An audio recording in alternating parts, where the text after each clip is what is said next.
The Thursday, February 20, Zoning Board of Appeals for the City of South Fulton to order at, what time is it? 6:13 p.m. You guys want to do a roll call? Alrighty. Board Member Blackshare. Present. Board Member Patterson. Present. Board Member Mantis. Present. Board Member O'Deal. It's O'Donnell. Mathis and O'Donnell. Just O'Donnell. Oh, O'Donnell, here.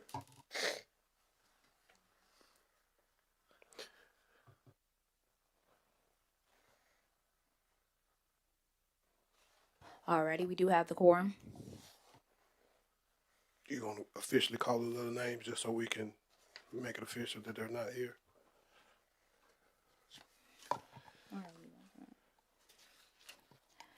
Board Member Harris. Board Member Brooker. Board Member Evans. All right, we do have a quorum. First item agenda is approval of minutes from our last meeting, which was December 19th. I'll take a motion at this time.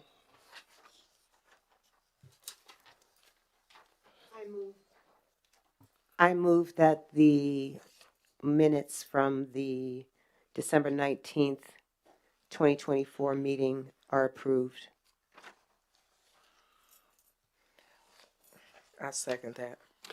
It's been properly moved in second. All in favor say aye. Aye. Aye. Any nays? No nays. So the minutes from December 19th are approved and accepted.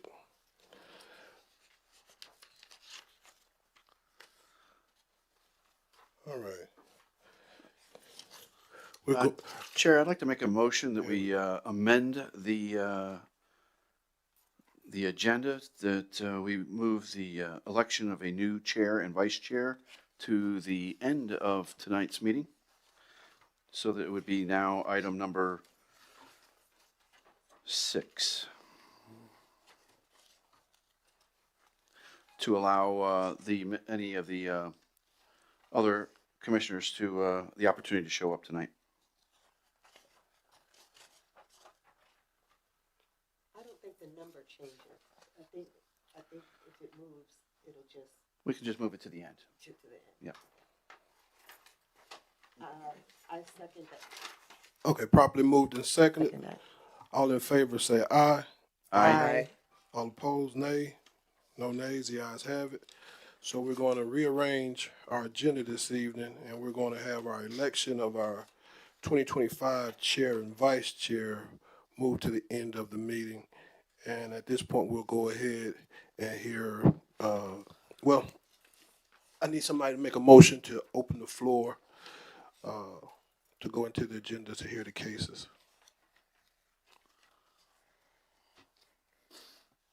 Don't all go at once. Yeah, no. Y'all gotta participate. I move to open the floor for discussion for tonight's meeting. I'll second that. Properly moved and second. All in favor say aye. Aye. Aye. All opposed? No opposed. So it's properly moved and seconded. So we're going to go into our cases this evening.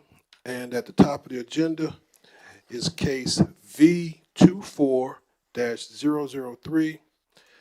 This is an application by WB Companies LLC for property located at 7995 Spence Road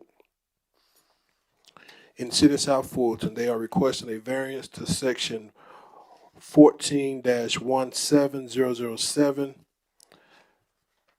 a stream buffer variance for the reduction of the 75 feet city of South Fulton undisturbed buffer and the elimination of the 25-foot impervious buffer as indicated on the site plan.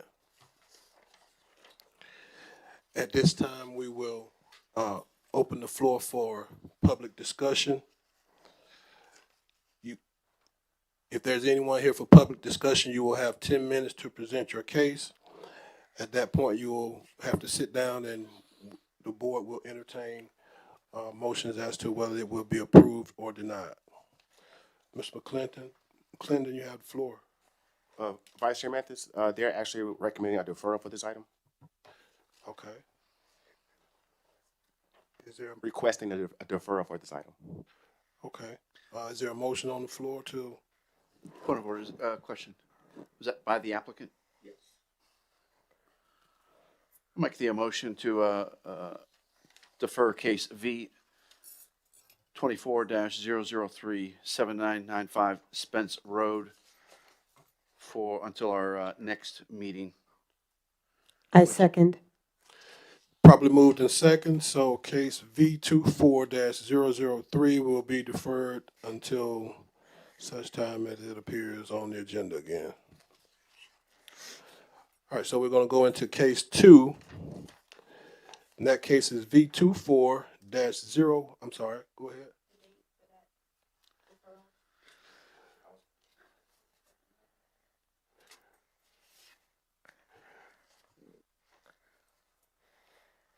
You set the date for the deferral?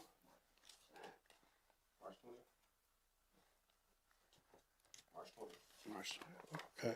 So So- does he need to restate the, okay.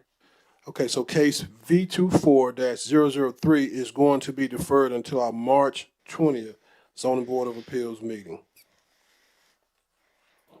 All right, moving along, let's go to case 2, case V 24-014, an application by Hakeem Hilliard for property located at 5746 Campbellton Road, requesting to reduce the front yard setback along Camp Creek Parkway from the required minimum to 35 feet for all buildings fronting Camp Creek Parkway and to 15 feet for all accessory buildings, to reduce the setback for all non-residential buildings from the required minimum to 15 feet, to allow for one sign along Camp Creek Parkway at 150 feet and a 40-foot height, and to allow for a 10-foot landscape strip in commercial areas.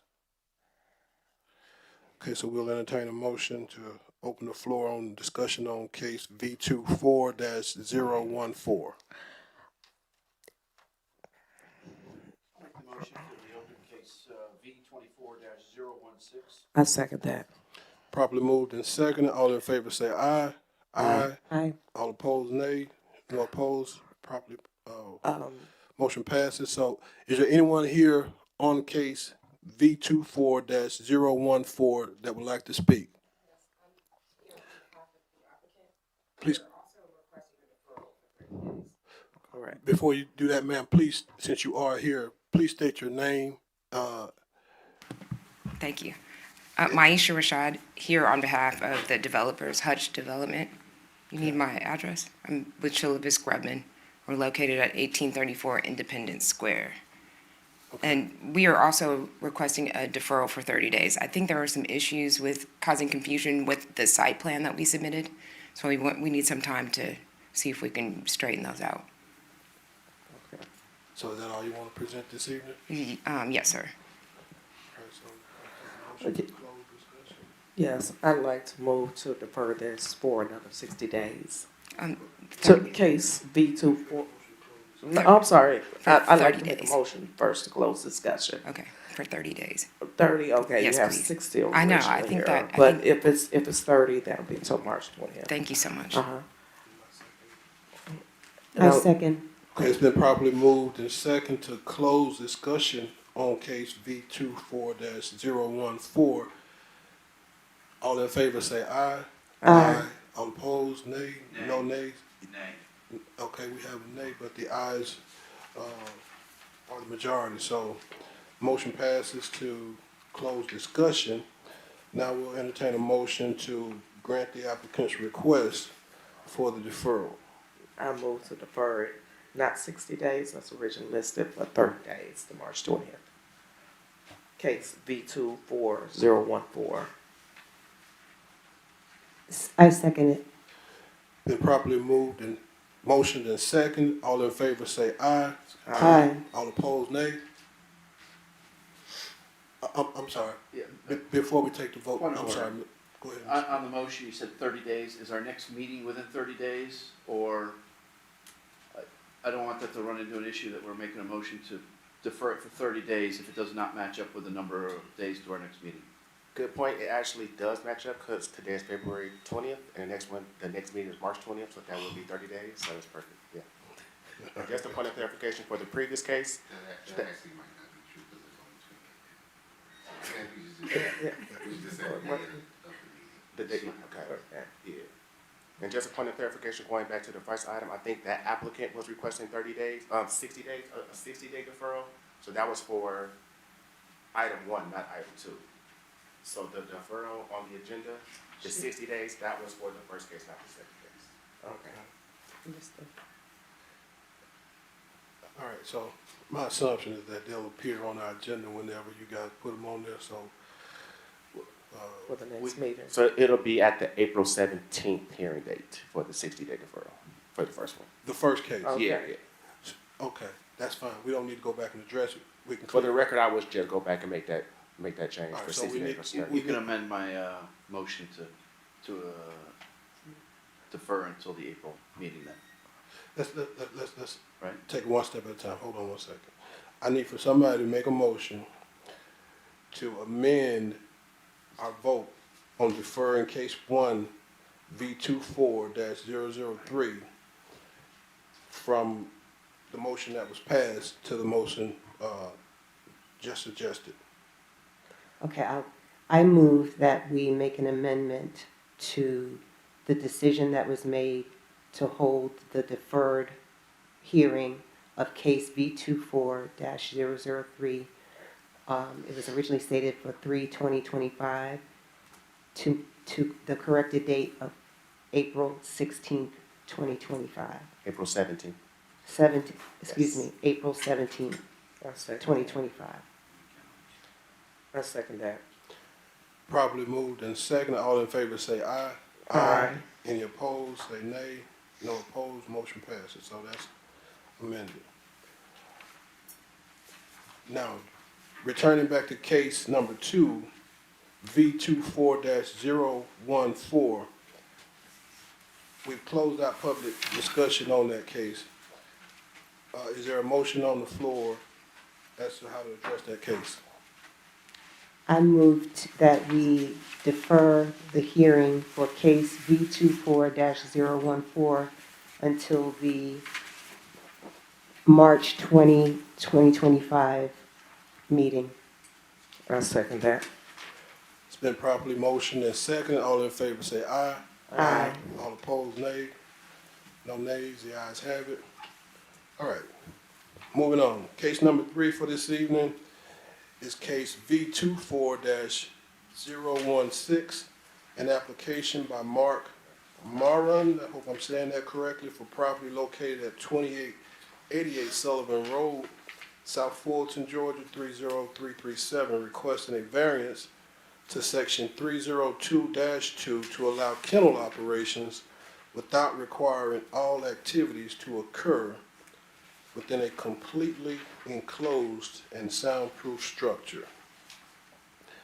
Okay, we'll entertain a motion to open the floor for discussion on this case. I move to open discussion on case V24-016. I second. It's been properly motioned and second. All in favor say aye. Aye. Aye. All opposed, nay. No nays. Motion passes. So we're going to go into discussion on case V24-16, an application by Mark Moran for property located at 2888 Sullivan Road. Is there any one from the applicant here for discussion? When you come up, ma'am, identify yourself first, and you'll have 10 minutes to present your case. And then if there's anybody opposed in the audience, they'll have 10 minutes to express themselves as well. You have the Okay. floor. My name's Lindsay Maroon. My address, I believe, I also need 1554 Wellswood Drive Southeast, Atlanta, Georgia, 30315. Okay. Does the 10 minutes start now? Yes, ma'am. Okay, I have some papers that I wanted to hand to you guys.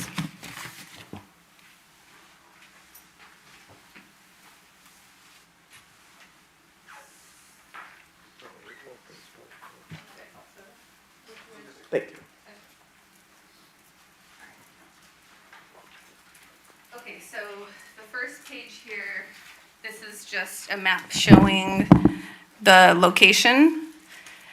So in the upper left corner, it's kind of a zoom out, just kind of get an idea of where this is. So it's basically kind of right off the freeway as the 285 bends north. And it's also got a zoomed in image. The red square shows the property, so it's a very long, narrow property. Across the way, there's train tracks, Roosevelt Highway, and surrounding to the south and west is basically the 285. So on to the next page. So this is a heavily industrialized area, as can be seen here in this image. So this is a satellite image from Google. So again, properties in red, you can see the freeways. Immediately to the west or left, you can see there's a manufacturing plant there, where they're actually doing something with the earth, and there's mounds of dirt and whatnot. There's to the immediately surrounding the property, the actual, like an island surrounding the property, is an Amazon truck parking lot. And then to the right, you have more factories. And across the street, there's also a logistics center. And there is some residential in the upper right corner of this map.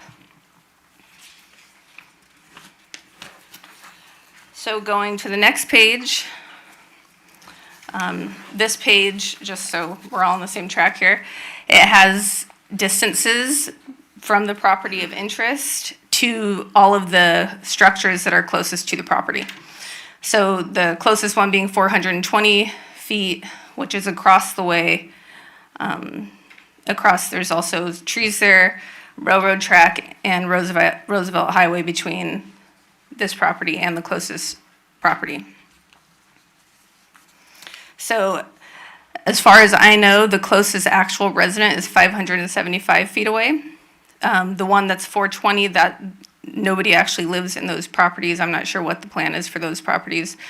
But for 575 feet, that one, I believe, it appears to be a residence. So going to the next image. This is showing the zoning. So you can see the green is City of South Fulton.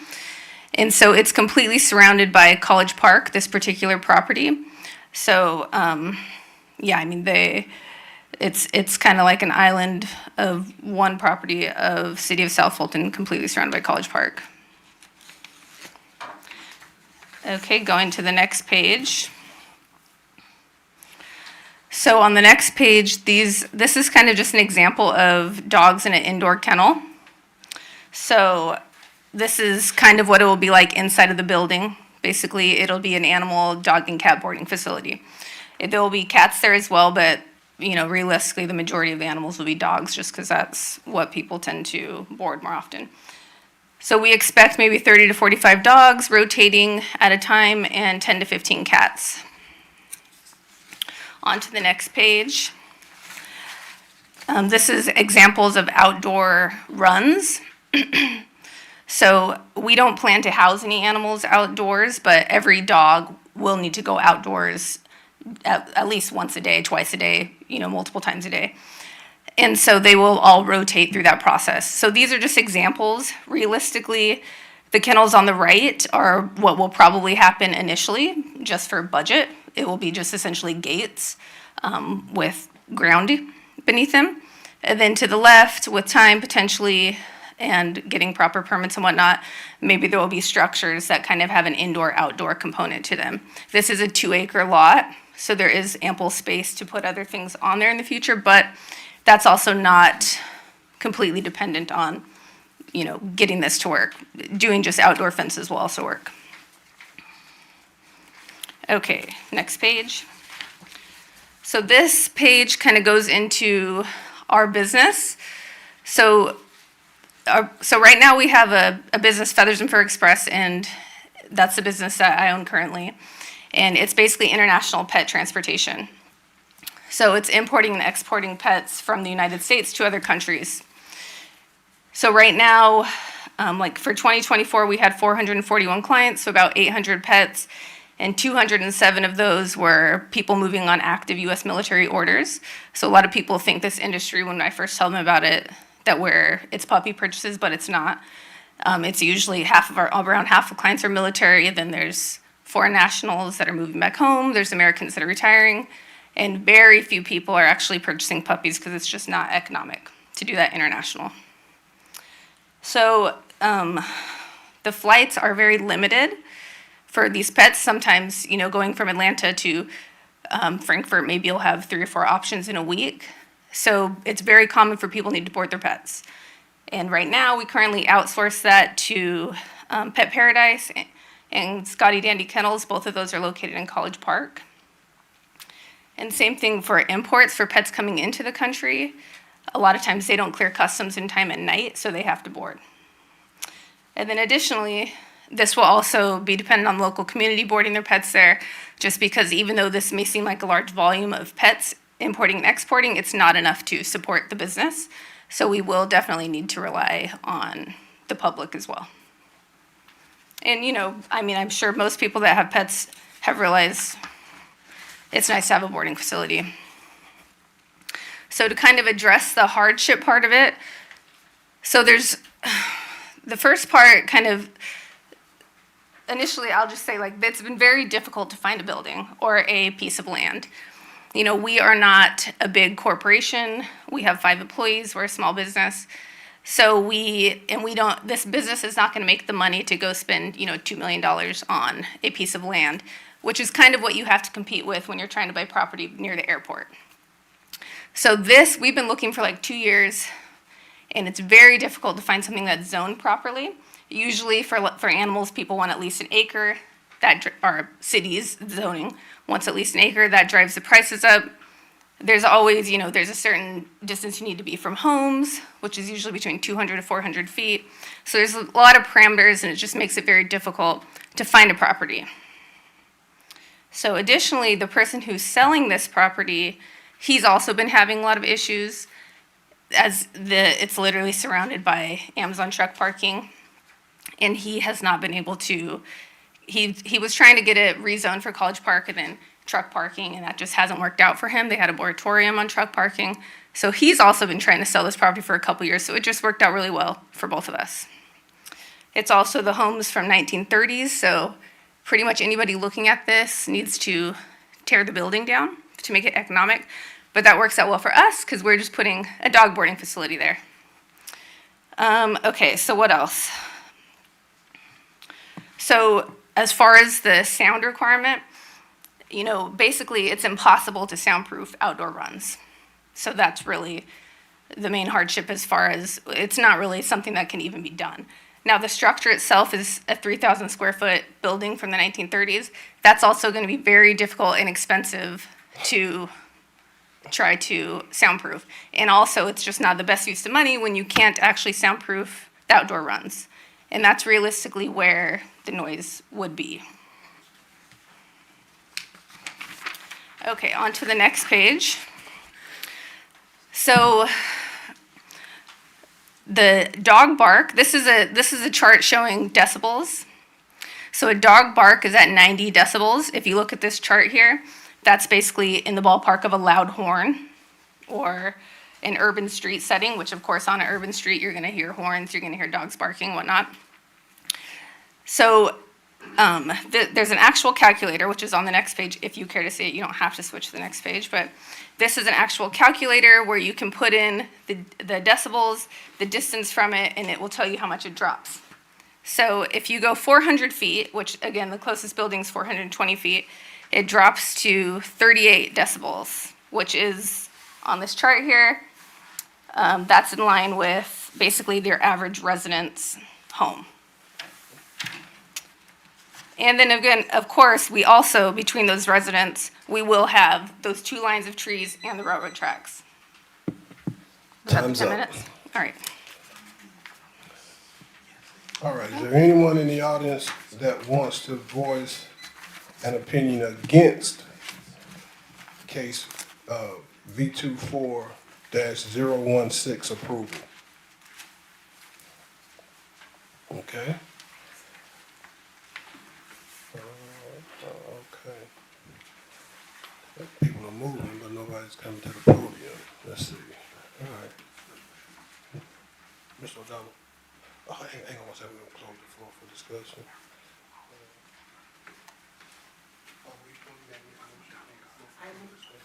I move to close the public discussion.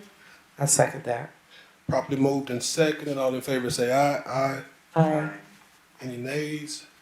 No nays, so floor discussion for motion, for case, V 24-016 is closed. Anybody on the board? Got a question for the applicant. Okay.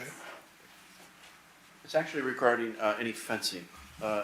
What type of fencing do you plan on using externally of the property? And what is your proposed height for that, or expected height? So basically, right now, the whole property is already fenced in from Amazon, and they have, I don't know how high it is, but it's security fence, so it's very tall with the barbed wire at the top. So the whole property is already, besides the front. So right now, I mean, I guess we would need to, the reality is you want to have multiple fences between the dogs. So the internal dogs, the fences where the dogs will actually be, will need to be around at least 6 feet to 8 feet. Those are the kennels, like in the photo I showed. And then you'll have the other fences, like we need a fence that basically has a remote to be able to open it. So it needs to be multiple layers of fences to make sure the dogs don't get out and get hit by a car. So essentially, I mean, I don't know what it's zoned for to have a fence in the front, but I mean, I guess as tall as it's allowed to have. And then the other kennels will be not in the front. There won't be any kennels towards the front of the property. Thank you. My concern was just the location of the property in the highways. Oh, And yeah. should one of the dogs get loose, maybe, I just want to make sure your fences were 6 feet, so to speak. Yeah. But it sounds like your Amazon fences are at least 6 feet. Yeah, and those will be the next barrier, Okay. because there'll be multiple fence barriers basically between the dogs and getting out. Thank you. No further questions. I have a question. Dr. Blackshear? Yes. Now, as far as, I see your decimal point for the dogs barking. Will your facility be, since you brought up Pet Paradise, and I'm very familiar with Pet Paradise, one, what type of dogs, are there any type of restrictions on the type of dogs that you will be housing? Two, will the dogs be outside, a lot of the dogs outside at night? And is there 24-hour on-site management of the facility? Okay, thank you. Good questions. All right, so there will be 24-hour on-site management. This building fortunately also has an attic that's basically been converted to an apartment. So that will be somewhere someone can actually sleep in, whoever's on shift. So that will definitely. Okay. For the breed restrictions, realistically, we won't have any breed restrictions just because it's too hard to regulate those imports and exports that way. And the United States doesn't have any breed restrictions, so you will have pets. And then the reality is also people lie about the breed of their pet to get them on the planes. So there's really not a good way to regulate that.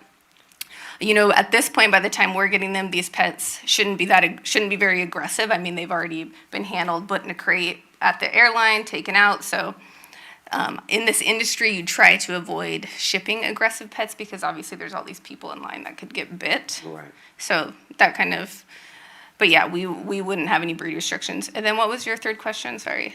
I was more so wondering about the noise with the Oh, pets that's right. being outside. Yes. And will they be outside? It's different from being outside in the daytime, but at nighttime, it may disturb some of the people that's around in that area, because I'm familiar with where you're saying that this would be located. So I know there's a lot of traffic in that area, a lot of people walking, Yeah. residents very close to that, as well as commercial property and restaurants and just stores and things like that. So it's a lot of heavy walking traffic in that area too. So will there be a lot of noise in the evenings with in and out with the animals? I mean, there should not be. The reality is, like, for one, the animals should not be staying outdoors all night. That's what I wanted to know. And then Okay. also certain times of the year in Georgia, like now, for example, it's getting below freezing at night, and then in the middle of summer, they can't even really be out there for more than like 20 minutes. Okay. Because really, you know, they just need to go out to go to the restroom, but you can't really keep them out there. Pets are supposed to be kept between 45 and 85 degrees Fahrenheit. So if they're out there for any extended amount of time, it needs to be in that range. So it's not going to be Okay. part of our business model to have them outside for Okay. extended amounts of time. And we also are going to have people working there. So any dogs that are consistently barking nonstop are realistically going to be brought back in quickly just for our own sanity as well. Okay. That's what I was wondering about, what noise ordinance perspective in the evening. Yeah, for sure. Thank you. I have No no more problem. questions. Any other questions? All right, so we'll entertain a motion at this point. I move that we close the questions portion of this case. V24. We already closed it? Oh, okay. I move that we approve the request for case V24-016 at 2888 Sullivan Road. I second that. It's been properly moved and second. All in favor, say aye. Aye. Any opposed, say nay. No opposed, so your variance is granted, Ms. Moran. And I wish you, all the best. Thank you. All right, so that ends our cases for this evening. Since I'm sitting in the chair seat tonight, I'm gonna take a point of privilege here and request with the board that we moved the item for election to our next meeting. And I'll say a few words as to why I'm in favor of doing that, and then y'all can make a motion since I'm sitting in this seat and can't make a motion tonight. But for 7 years, I've been on this board, and I have been on the original board. This board is comprised of people from individual districts who are appointed by our individual council people. This board has been acknowledged by Mr. McClendon and others to be one of the smoothest running boards in the city. I think that is because when we first established this board, we kind of, it's not anything that is by the rules. It's just an understanding that we decided to, as each one of these cases come up, rely on the person whose district that case actually involved to kind of take the lead on the discussion. And that's a philosophical belief that I have, and it was shared by others at the time. But, you know, I believe if I clean my house and yard and my neighbor cleans his house and yard, then we'll have a good neighborhood. And if the next neighborhood does the same, then we'll have a good community. And if the next community does the same, then we'll have a good city. So having said that, I would like for these other new board members, in particular Mr. Michael Johnson, who's not here, because we've always had the person at large be the chairman, because, again, we're all from individual districts, and if something comes up with our district, we want to be able to lead that discussion. And if you're sitting in the chair seat and you represent a district, you really can't do that. And so that's kind of what we went on initially, but we don't have to do that. But I'm just suggesting that. And so I would like to move the election for new positions to the next meeting if everybody is in agreement. But somebody need to make a motion either way. Mr. Mathis, I completely agree with your sentiments, and I would like to make a motion that we defer any election or nominations for the chairmanship of our board to our next scheduled meeting. I second that. Been properly moved in second. All in favor say aye. Aye. Any opposed? No opposed. So we're going to move that to our next meeting, and we're going to sandbag Mr. Michael Johnson into being our new chairman. There's nothing else. I'll take a motion to close the meeting this evening. Mr. Mathis, before we close, I'd like to take a moment to recognize our previous chairman. Okay. Mr. Andre Johnson, I believe. Aaron Aaron. Johnson, Aaron. Yeah. who also joined the board when you did, and Yes. started it. He was very welcoming when I came on board. A pleasure to work with, ran this board very efficiently, very thoroughly, and served the community very well in my brief time and overlapping with him on this board. And I just, if he's out there listening, thank you for serving. And we wish you well in your endeavors and hope that there's an opportunity where you can serve the community again in the future. So again, thank you very much. And that's it for me. I completely concur. Motion to adjourn, unless anybody else has anything. Okay, so having said that, we're going to adjourn unless there's anything from Mr. McClendon or the staff. All right, we'll see y'all next time. Thank you so much. Thank you.